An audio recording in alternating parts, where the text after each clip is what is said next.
The mysterious disappearance of 3-year-old girl Kamille Cupcake McKinney. The city of Birmingham, Alabama was plunged into shock and fear as the news of the abduction of a beautiful 3-year-old girl spread everywhere. On October 12, 2019, Kamille Cupcake McKinney suddenly disappeared from her uncle's front yard, leaving her family and the community in a state of confusion and despair. Kamille, affectionately known as Cupcake, was a beloved child living in a city that still bore the scars of a tumultuous past regarding civil rights.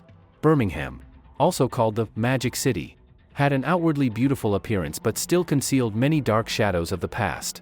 This was the place where Dr. Martin Luther King Jr. had once been imprisoned after a protest for equality, and the heartbreaking images of black children being attacked by fire hoses were still etched in the memories of the people. Kamille was described as an extremely beautiful, radiant and vibrant little girl. She was the pride of her family, bringing joy to everyone around her. But the pain and despair struck when Kamille suddenly vanished from her uncle's yard. Within just a few minutes, her mother, April Thomas, recounted the horrific scene when she could not find her daughter. She panicked and ran everywhere, but Cupcake had disappeared without a trace. The Birmingham police immediately launched an investigation, mobilizing all available resources to search for little Kamille. They received a statement from an 11-year-old boy who witnessed a dark-colored SUV arriving, a man getting out of the car, abducting Kamille and driving her away. The authorities quickly issued an Amber Alert, expanding the search to neighboring states. Hundreds of police officers, FBI agents and local volunteers intensively searched in the following days.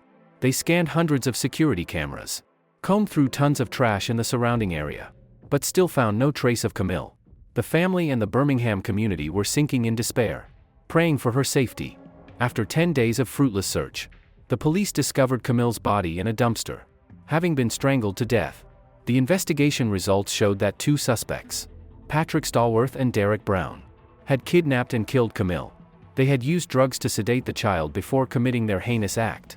On October 12, 2019, Kamille was playing with her brother Amaro in the yard of their uncle's apartment at the Tom Brown Village housing complex in Birmingham. As it started to get dark, Amaro went inside to use the restroom, while Kamille remained outside playing. Suddenly, a dark-colored SUV approached. A man got out and dragged Kamille into the car, then quickly drove away. The only witness was Amaro, an 11-year-old boy, who managed to alert his mother in time. The police were immediately notified and an Amber Alert was issued, expanding the search to neighboring states. However, in the days that followed, they found no trace of Kamille. Investigators quickly identified the suspicious SUV as belonging to Patrick Stallworth, a 39-year-old man. Stallworth lived with his girlfriend Derek Brown, 29, in an apartment near the area where Kamille was abducted. Subsequently, the police filed charges and arrested both of them. The investigation results showed that Stallworth and Brown had planned the kidnapping of Kamille in advance. They had been monitoring and targeting Kamille, believing that she would go unnoticed. When they saw Kamille playing alone, Stallworth had planned to lure her with the promise of sweets, drag her into the car and quickly leave the scene. After successfully kidnapping her, Stallworth and Brown took Kamille to their apartment. Here, they committed the most heinous acts.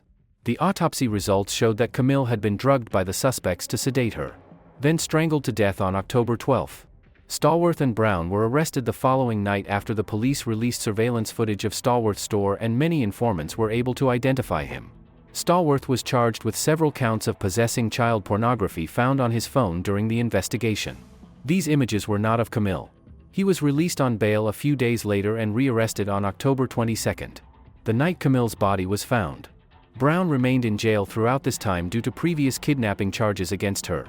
According to statements made to Birmingham homicide detective Jonathan Ross, investigators had questioned Brown 3 times, during which she claimed she did not know anything about the kidnapping or the subsequent death of Kamille. Brown told the police that the couple had been together all day, including at Tom Brown Village where Kamille was abducted, but said she did not know about the child's presence until they stopped at Jet Pet on their way back to their apartment at the Woodside Apartments. It is clear that Stallworth and Brown had meticulously and callously planned the kidnapping. They not only lacked any semblance of conscience, but were also very sophisticated in hiding their crime. After killing Kamille, they had placed her body in a dumpster and then calmly continued living as if nothing had happened. During the investigation, the police obtained a lot of important evidence against Stallworth and Brown. According to the prosecution's argument, The evidence showed that Stallworth and Brown were together throughout the Saturday that McKinney went missing. They said that around noon that day near Tom Brown Village, Stallworth and Brown had given candy to some high school girls. Surveillance video showed Stallworth buying candy at a Shell gas station near Tom Brown just minutes before interacting with the girls. Surveillance video from a Centerpoint Parkway gas station also showed Stallworth buying an erectile dysfunction medication and an energy drink that night. The prosecutors said phone records proved Stallworth's admission that he was at Tom Brown Village on October 12. The prosecutors said Stallworth admitted to giving candy to children at the housing complex.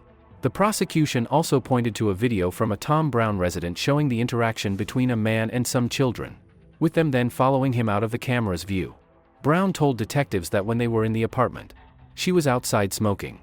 When she went inside, she had made a sandwich and then gone to the bedroom and fallen asleep. At some point, she said she had gone back to use the bathroom again and said she saw Kamille sitting, with her legs dangling off the couch. Stallworth, she said, was kneeling on the couch in front of Kamille and forcing the girl to perform oral sex on him. The detective became very emotional when testifying about the alleged sexual abuse and had to take a moment to regain composure. He said Brown then said she went back to sleep and woke up the next day. She said she had asked Stallworth about Camille's whereabouts, and Stallworth told her. She fell. She said Stallworth had a trash bag and was leaving the apartment. He asked her where the lighter fluid was and she told them it had been left in their previous apartment. Ross testified that Brown had told detectives her boyfriend had put the baby in the dumpster along with the old furniture. She pointed out that it was in the dumpster at the neighboring apartment complex. He said, evidence from a mattress inside the suspect's apartment showed the presence of blood and a DNA mixture from Stallworth, Brown and McKinney. The prosecutors said meth and trazodone, the latter prescribed for Stallworth to help him sleep, were found in McKinney's system. Subsequently, the two perpetrators of this horrific crime were sentenced to death for kidnapping and murder. But the wounds in the hearts of Kamille's family and the Birmingham community have not yet healed. They will always remember Cupcake, a beloved angel who departed too soon due to the cruelty of human beings.